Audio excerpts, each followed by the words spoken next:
Suze, plač, jecaj izazivaju uvek pažnju, kako u životu i umetnosti, tako i u psihološkoj pomoći.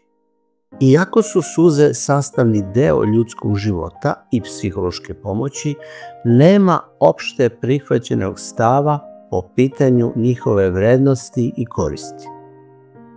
Kako laici, tako i psihološki pomagači podeljeni su po pitanju opravdanosti nekih vrsta suza, njihove primerenosti situaciji, rasterećujućeg efekta, korisnosti, odnosno po pitanju njihove neadekvatnosti, nezdravog efekta, dezintegrišućeg dejstva i štetnosti. Da li je dobro da klijent plače? Da li je to možda samo nevažni fenomen? Ili je ta pojava štetna za klijenta i ishod tretmana? Cilj ovog videa je da uvede, ako je to moguće, nešto više reda u ovu oblast, mojim pokušajem da odgovorim na neka od postavljenih pitanja. Plač, suze i jecaj odmah skreću pažnju, bez obzira da li se pojavljuju na pozornici, u filmu, u realnom životu ili u psihološkoj pomoći. Tada svi instinktivno osjećamo da se dešava nešto neuobičajeno važno. Ovaj osjećaj da se dešava nešto važno kada neko plače, prati i osjećaj neprijatnosti. Zaista, nije prijatno kada neko plače. Dete na ulici, junakinja na filmu, glumac u pozorištu, naša sestra u kuhinji, klijent u psihološkoj pomoći. To što neko plače dirljivo ili čak plače od sreće, ne menja činjenicu da i takav prizor kod većine ljudi izaziva osjećaj nelagode.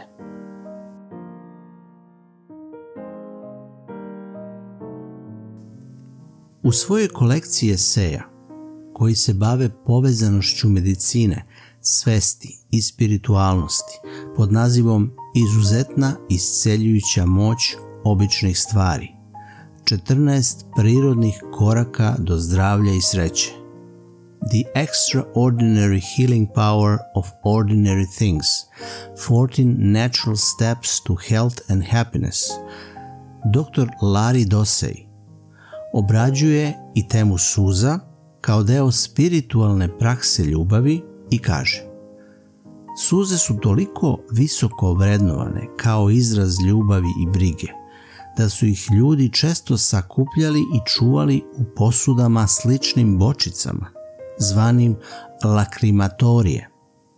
Ovaj običaj je vrlo star. U doba Rimljana, oni koji žale punili su bočice i šoljice suzama i stavljali ih u grobnice kao simbol poštovanja prema pokojnicima. Količina suza je svedočila o statusu preminulih osoba, tako da su ožalošćeni ponekad angažovali i plaćali određene ljude za specifičnu svrhu proizvođenja i sakupljanja suza u posude. Lakrimatorije iz doba Rimljana se danas mogu vidjeti u muzejima širom sveta. Bočice za suze su se ponovo pojavile za vreme viktorijanske ere. Tada su bočice pravljene sa specijalnim otvaračem koji je omogućavao suzama sakupljenim od žalošćenih da ispare. I kada se to desi, smatralo se da je period žaljenja završen. Za vreme Američkog građanskog rata žene su sakupljale svoje suze u bočice kao znak ljubavi prema svojim muškarcima koji su otišli u rat. Postoje razne vrste plača. O tome je i knjigu napisao naš Duško Radović o plakanju. Znamo da postoji tiho, bezglasno, prigušeno plakanje sa grimasom na licu i nepravilnim disanjem. Postoji plakanje bez grimase na licu, kada samo suze teku. Postoje suze radosnice, kada se osoba smeši, pa čak i smeje dok plače. Postoji i jako, glasno plakanje. Osoba može da stoji dok plače, da čuči, sedi ili leži. Plakati se može i u snu. Ljudi plaču bez vidljivog razloga. Plaču iz razloga koji za druge ljude nije pravi razlog. Deca ponekad plaču samo da bi nešto dobila.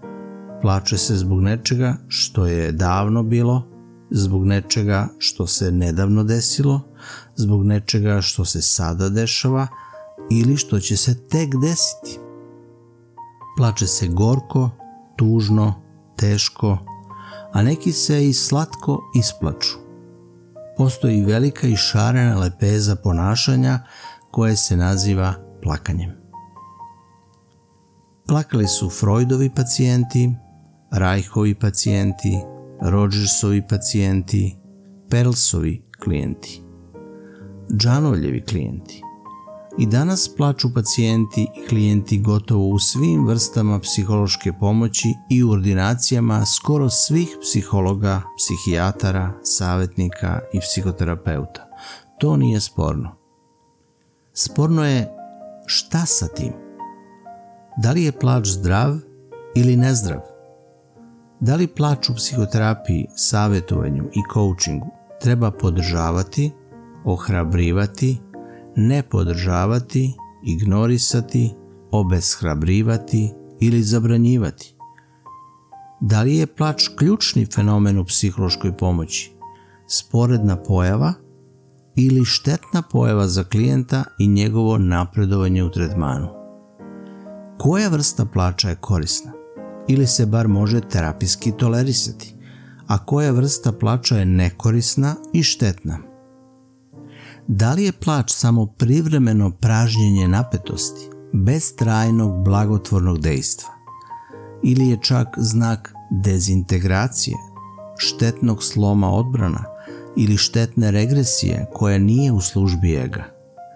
Ili je pak plač jasan znak da je došlo do otapanja nepotrebnih odbrana, do proboja pravog ja, do vraćanja osjećajnosti kod klijenta? Za mnoge psihološke pomagače plač je nebitan ili štetan fenomen, a za Janova je plač neophodni deo procesa izlečenja. Plač je psihofiziološki fenomen, refleksna reakcija na neke ugrožavajuće situacije, naročito na gubitak, na tugu. Plač se ponekad može potpuno kontrolisati, ponekad samo delimično, a ponekad nikako. Stav socijalne okoline je od presudnog značaja za to kako ćemo reagovati. Ako okolina i kultura ne odobravaju plač, više ćemo ga kontrolisati. Ako odobravaju i podržavaju, manje ćemo kontrolisati ovu našu refleksnu reakciju. Također, da li će neko zaplakati zavisi i od konteksta i situacije u kojoj se nalazi. Ako smo se uplašili ili smo pretrpeli gubitak, a treba spašavati živu glavu, bežati, boriti se, onda će reakcija plača biti odložena za kasnije. Kada prođe neposredna opasnost, kada dođe vreme da se organizam regeneriše, ranije odložena reakcija plača će se pojaviti. Plač teži da se javlja onda kada je organizam izašao iz neposredne životne opasnosti. Nema plača ni kada stres nije jak, kada je stimulus koji izaziva plač slab. Tada se plač može i lakše kontrolisati. Što je stimulus jači, plač je teže kontrolisati. Prelistajte literaturu i vidjet ćete da kada mnogi autori, savjetnici i psihoterapeuti navode upečatljive primjere iz prakse, suze i plač se pojavljuju u tim primjerima. Freud, Reich, Rogers, Perls, Bern i mnogi drugi indirektno ističu značaj onog trenutka u seansi kada je klijent dirnut, zaplakao. Međutim, jedino Arthur Janov otvoreno i izričito govori o značaju izražavanja bola kroz plakanje kao ključnom fenomenu u psihološkom tretmanu.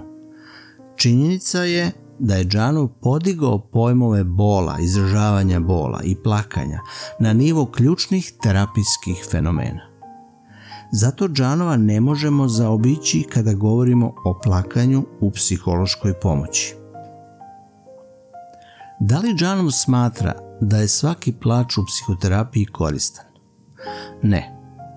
Samo neke vrste plača su korisne i imaju terapijsko dejstvo. Koje?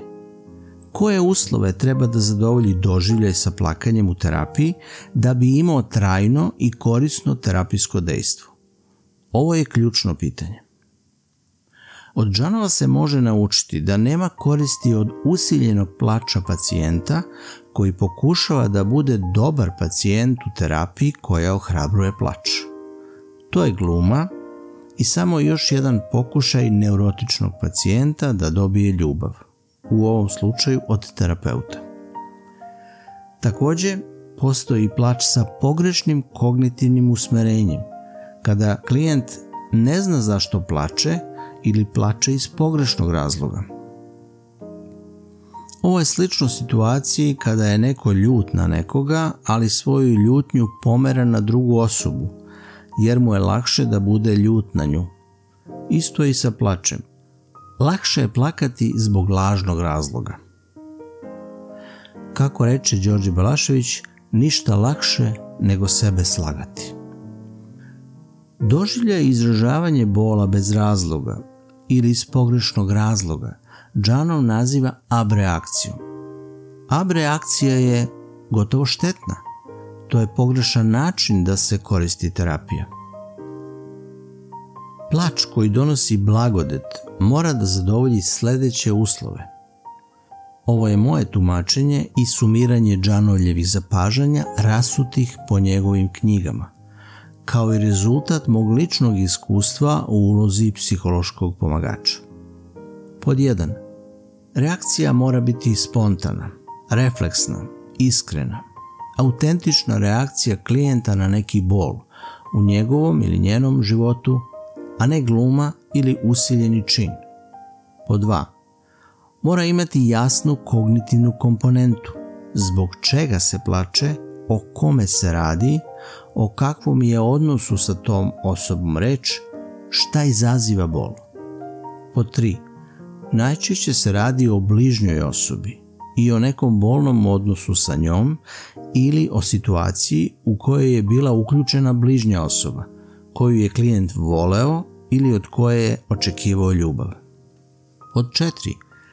Plač može biti rezultat i bolnog, dirljivog, potresnog osjećanja koje je tada bilo pokrenuto, a nikada nije doživljeno, pa se sada doživljava, ili potrebe koje je ugrožavajućom situacijom ostala nezadovoljena.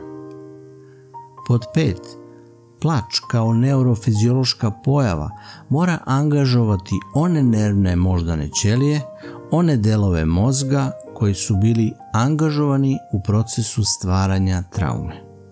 Dakle, ako je trauma nastala u detinjstvu, u plaču se moraju angažovati oni delovi mozga koji su bili tada aktivni.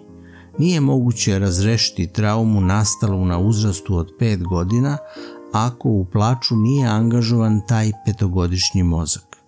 Zato se dešava da je tokom plakanja rečnik takvog klijenta u skladu sa njegovim rečnikom na uzrastu 5-godišnjaka. Teško je ne složiti se sa Džanovom oko ovih pitanja. Plač je samo forma koja sama po sebi malo znači ako nije ispunjena pravim sadržajem. Slažem se sa Džanovom da je psihološka pomoć gotovo nemoguća bez plakanja, ali ne bilo kakvog plakanja.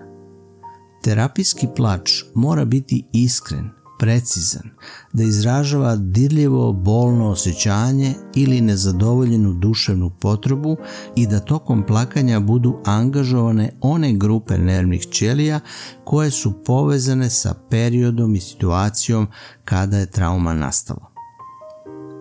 Plač koji nema te osobine nema terapijsko dejstvo. Tačnije rečeno, što plač ima manje tih osobina, to je manje koristan, uzaludan, čak i štetan. a što ima više tih osobina, on je delotvorniji, zdraviji i integrišući. Rogers je također mislio da plakanje proizvodi psihičko opuštanje. On kaže: vlaženje očiju, suze, uzdasi, mišićno opuštanje, sve je to neretko očigledno. Često ima i drugih fizioloških pratilaca. Mogu da pretpostavim da bismo u tim trenucima, kada bismo to merili, mogli da otkrijemo poboljšanu cirkulaciju krvi i poboljšano provođenje nervnih impulsa.